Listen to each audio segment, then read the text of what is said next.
Hello guys and welcome back. Today I'll show you how to reactivate your Textfree account.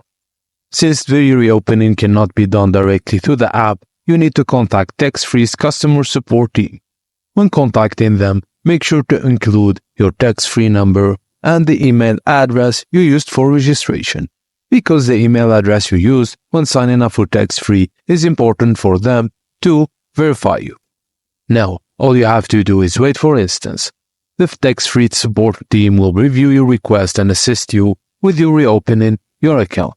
Just know that if your account was deactivated, your call and messaging history should still be available when the account is reopened. The reopening process depends on the circumstances surrounding the deactivation, so contacting the support is essential. And that's it guys, as simple as that. Thank you for watching, and please don't forget to like and subscribe for more.